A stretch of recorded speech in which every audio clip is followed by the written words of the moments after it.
Sanibonani, Ni hao, Avusheni, Dumalang, Bonjour. We have had an amazing second year of Izenzo Zobuntu lessons across the grades.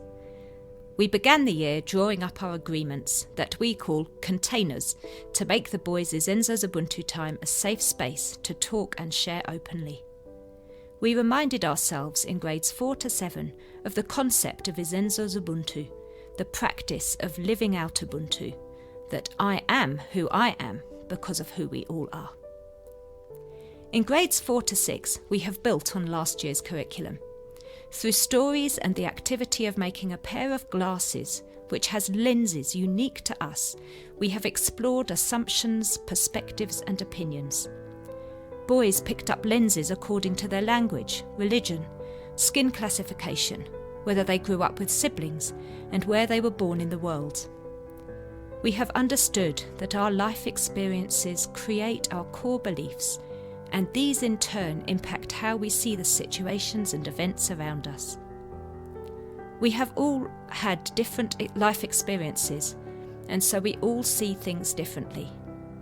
We have looked at how our core beliefs around gender stereotypes lead to us making assumptions, and how in becoming aware of our assumptions, we can be more open-minded to seeing others' perspectives. We have also considered that misunderstanding and miscommunication occurs when we make assumptions. Julia Donaldson's book, A Squash and a Squeeze, created a wonderful opportunity to consider how one's perspective can change because of a new experience you have. We are all capable of change.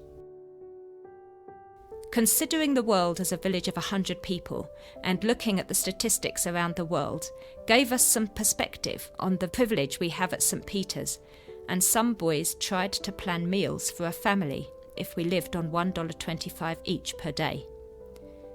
They realised how hard it would be to eat a nutritional diet. This has led us to consider what fairness looks like and why it is not easy to simply make the world fair. We've understood the difference between equality and equity and have realised that our concept of what's unfair, for example, having to clear up a sibling's mess, is not so significant when we look at the world's issues and the unfair in South Africa and the world.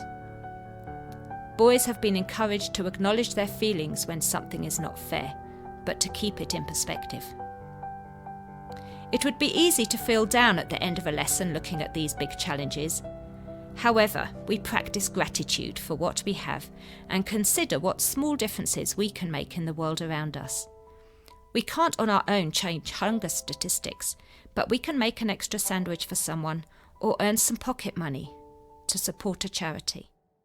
As we moved on to look at the word privilege and an activity in which privileges could be purchased, boys have realised their privilege from other viewpoints and are unpacking the concept of the responsibility and power that are associated with privilege. In grade 7, we have taken time to cover the different parts of our heritage. Through conversations we have, we sought to unpack and answer questions about what heritage is. We defined the term in our discussions and watched a video and TED Talks around this. Boys have considered what their own heritage is and then took time to compare and contrast the different cultures, traditions and belief systems that form part of our heritage. Following on from this, we looked at sacred places, symbols and recognisable items. We will touch on world heritage and the value it has to our world and the reasons behind preserving it. Then look at our indigenous or native methods and approach to life, its values and heritage, and compare these with our lives today. We will end the theme on antiquates that are associated with our heritage in our everyday lives, that form part of our culture and heritage. We will interrogate our thinking on how these can be perceived and the value it has in our heritage.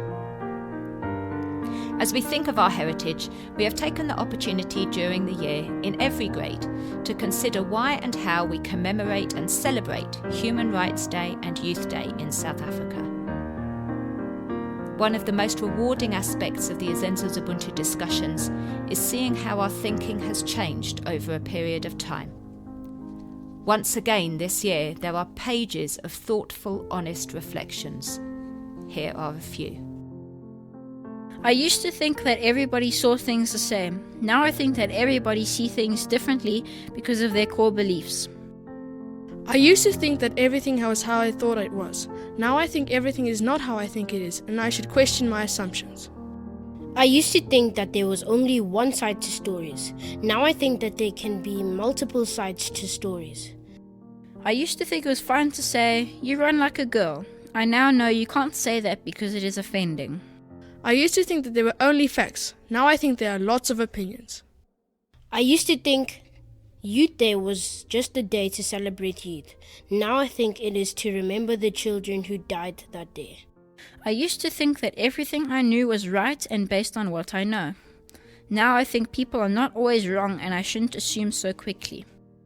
I used to think that people were treated equally and that life experiences don't affect you.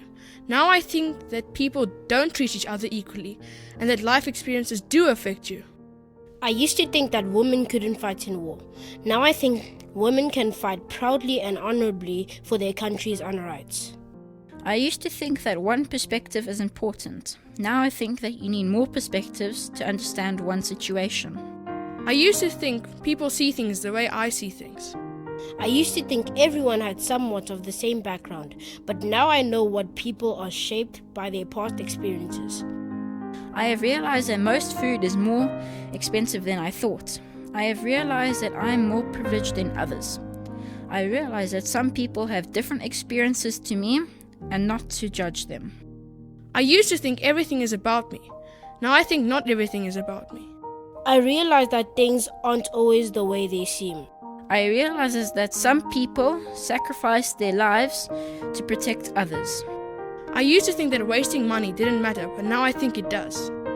I realize that I am fortunate to have enough food every day. I used to think that white people couldn't speak African languages. Now I think anyone can speak an African language. I have realized that all things you might fight about at home is probably all stuff that 90% of people don't have. I have learned that even though you're different, it doesn't mean you don't belong. It's nice to hear other boys' life stories. Through the boys' reflections, we can see changes in their thinking, a deeper understanding of the world in which we live, and how we then relate to each other. We trust that this enables all of us to Izenzo Zobuntu more effectively.